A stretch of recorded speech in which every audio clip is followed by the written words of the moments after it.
দুটো শরীর দুটো মাথা, কিন্তু মাথা দুটো ছিল জোড়া লাগানো। বিরল এই ধরনের শিশুদের বেশিরভাগই জন্মের সময় মৃত্যুবরণ করলেও অপারেশন করে আলাদা করার 5 বছর পরও রাবেয়া রোকেয়া সুস্থ। দেশের চিকিৎসকদের ভূয়সী প্রশংসা করে স্বাস্থ্যমন্ত্রীর আশাবাদ, বিদেশ থেকে চিকিৎসা করাতে রোগীরা আসবে এদেশে। আরো জানাচ্ছেন নাজিয়া আফরিন। স্কুল শিক্ষক রফিকুল ইসলাম ও তাসলিমা বেগম দম্পতির ঘরে জন্ম নেয় যমজ 2 মেয়ে রোকেয়া রাবেয়া। আনন্দের পরিবর্তে বিষাদ নেমে আসে এই পরিবারে। মাথা জোড়া লাগানো যমজ শিশু চিকিৎসা বিজ্ঞানের জন্য অন্যতম চ্যালেঞ্জ। প্রায় 40% জোড়া মাথা শিশু মৃত অবস্থায় জন্ম নেয়, আর 1/3 শিশু জন্মের 24 ঘন্টার মধ্যে মারা যায়।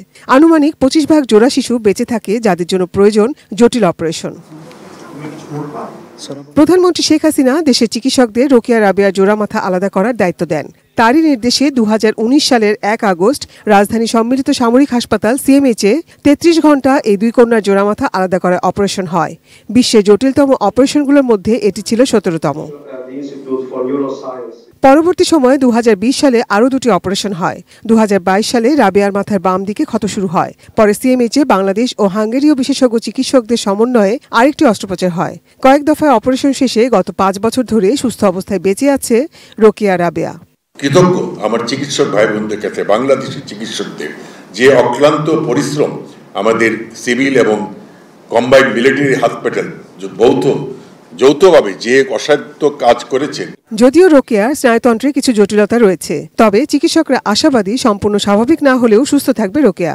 রাবেয়া সম্পর্কে বলি যে সে এখন আমাদের যতটুকু আমাদের চিন্তা ছিল তার চেয়ে আরও অনেক বেশি সে ইমপ্রুভ করছে। যে আমি নিজে একজন নিউরোলজিস্ট হিসেবে আমি অভিভূত যে তার উন্নতি দেখে। রোকেয়া আছে, তার একটু ফিজিক্যাল ডিসেবিলিটি আছে, তার একটু ফিজিওথেরাপি লাগবে, তার কিছু ওষুধ লাগবে, এবং তাকে আমরা কিছু পায়ের একটু শক্তভাব ডেভেলপ করছে, এবং হয়তোবা তার কিছুটা ডিসেবিলিটি থাকবে বলে আমাদের কাছে মনে হচ্ছে রোকেয়ার। আমি একজন সামান্য স্কুল টিচার, কখনোই কল্পনা করিনি যে আপনাদের সামনে কিংবা মিডিয়ার সামনে আমি এভাবে কথা বলতে পারবো।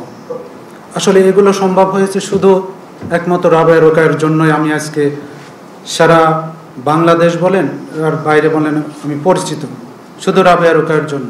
রোকেয়া রাবেয়া চিকিৎসার মাধ্যমে দেশে চিকিৎসকদের মেধা ও যোগ্যতার অনন্য দৃষ্টান্ত স্থাপন হয়েছে বিশ্বজুড়ে। এই ধারা অব্যাহত রাখার আশাবাদ জানালেন স্বাস্থ্যমন্ত্রী। মন্ত্রী হিসাবে মনে করি যে রোকেয়া রাবেয়ার অপারেশন বাংলাদেশের চিকিৎসা জগতে একটা মাইল ফলক, এবং এটা বাংলাদেশের চিকিৎসকদের একটা গৌরবের কাজ। আমরাও যে পারি সেটারই প্রমাণ। Nazia Afrin, ATN news, Dhaka.